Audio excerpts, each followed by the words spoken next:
So let me just take a minute and go over the rules of engagement for this morning. You have been called back by the company that you gave your full presentation to for a second visit. They've asked that you speak only about the ethical aspects of the problem and explain why your solution successfully handles any ethical issues. You'll have 10 minutes to present, no Q&A, no slides or videos. And I understand from our discussion a little earlier that two of you have been selected to do the presentation. So having said that, I'm ready when you are. I have a timer here. You say go whenever you're ready, and we'll start the timer. Excellent. Let's get started.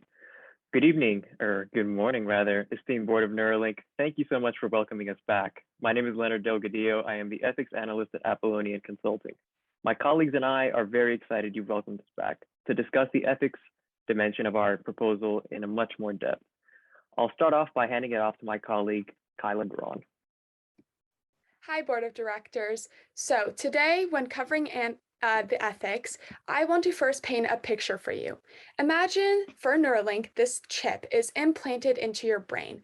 It then has access to your personal thoughts, your memory, everything that you would think nobody might even see one day. You have so many different thoughts that you have on a daily basis that you would like to keep private. But it won't be if this becomes something to the public. In the realm of information collection, there comes a lot of risk ethically. Brain-computer interfaces, depending on where they're implanted, for this example, the brain, could have access to people's most private thoughts and emotions. This type of information would need to then be transmitted to another device for processing. This type of collection by companies such as advertisers would represent a major breach of privacy. Additionally, there is risk to the user for information processing. You run into many different ethical issues such as your loss of freedom, your personal liberty, and your personal data. Your brain is being exposed to control and interference. It's not only yours anymore. It is also having access to all this technology. It is being linked to either your phone, a computer, and people are actively looking at your thoughts, your technology, all those things, and it is then being able to access it and send different signals to your brain sector. However, the potential cognitive benefits of these devices would be vast. This could further emphasize the already wide wealth inequality gap, because some people with more money would have access to these devices, but the people who are not as fortunate to have the thousands of dollars to implant this device won't have access. So it would not be widely spread fairly across all the participants, and it would mostly benefit those who could afford these devices. So why does all this matter? Why do these ethical issues regarding your personal thoughts, your privacy, really make a big difference ethically? Thank you so much, Kyla. Now, with something like Neuralink, we seem to be pretty far from the iPhone. The idea of having something implanted in your brain that can access your most private thoughts seems like something out of a movie like The Matrix. And that was one of the concerns that the board raised yesterday in our presentation. The idea that maybe Neuralink is too young for us to be thinking about issues like the ones outlined by my colleague. The product isn't far along in the product development process for us to even be considering all of this. But the fact of the matter is that Neuralink is much farther in the product development process than the questions raised yesterday might imply. Neuralink is well past brainstorming. It's well past conceptualization. It's past the initial fundraising. It exists. The chip itself, the link as it's called, it exists. It's been implanted in several monkeys, as we've seen in recent headlines. The product is already in the testing phase, and it's been shown to work. Although the initial demonstrations aren't anything too out of this world, for lack of a better term, they've shown that the technology is likely going to live up to its promise. Already we've seen monkeys, creatures that we normally wouldn't think capable of understanding the rules of a game as complex as ping pong, are being able to play the game right in front of people with nothing more than just the signals received by the link from their brains. So why exactly should we worry about ethics This is hugely important with something like Neuralink. As outlined by my colleague, this is going to have profound implications for personal data, personal privacy, personal liberty. And what the questions asked yesterday, why should we care about the ethics? These are the kind of questions that prompted our concerns regarding Neuralink's leadership in the first place. One of the biggest issues with Neuralink as it exists today is the lack of good ethical leadership.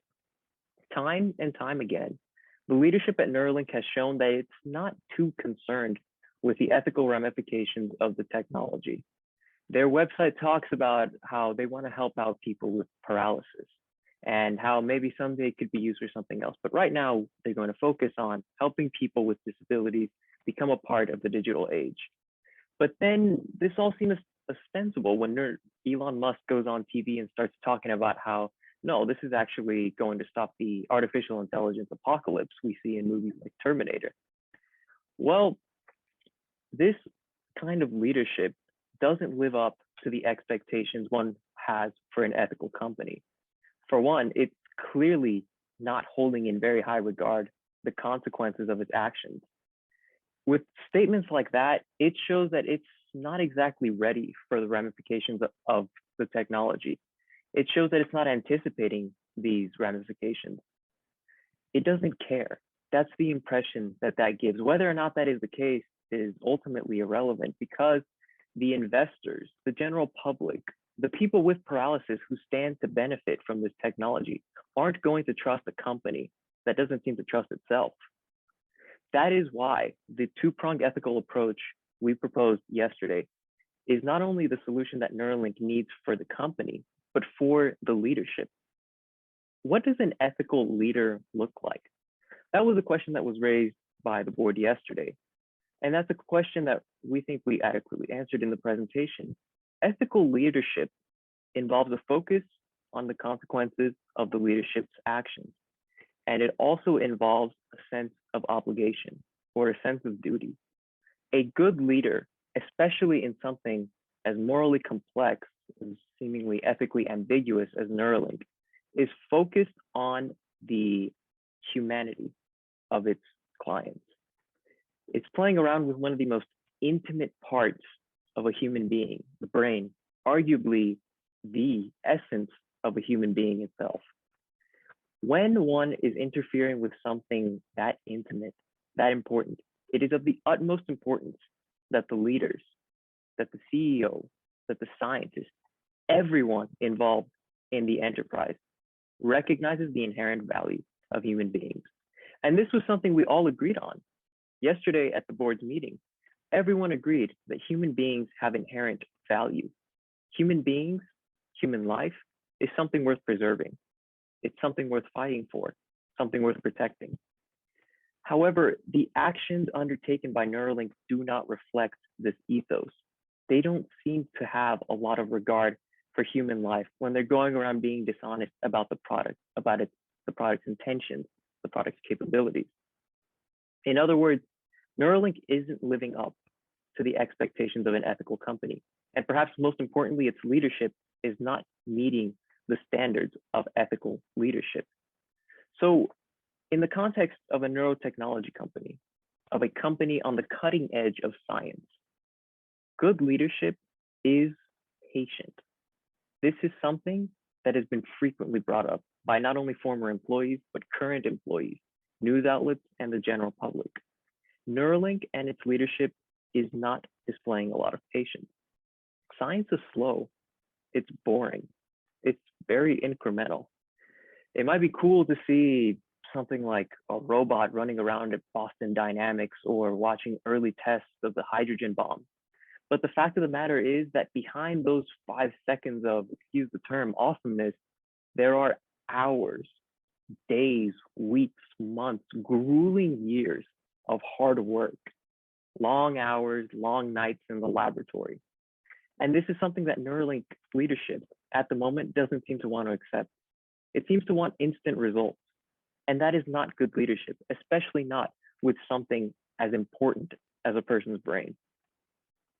So our solution, our proposal, involved a centerpiece that was that Neuralink should focus on the medical applications of its technology. A medical focus would give it time to develop the safeguards necessary to protect from the kind of future outlined by Kyla. It would help Neuralink be ready to combat the issues that come with planting something in someone's brain. And a focus on the medical aspect could also temporarily narrow the scope of the technology, giving the leadership time to develop itself. Because Neuralink, whether it wants to help people with paralysis or stop the AI apocalypse, is ultimately going to be unable to do either if its leadership is not committed to being ethical, to being practical, to being patient.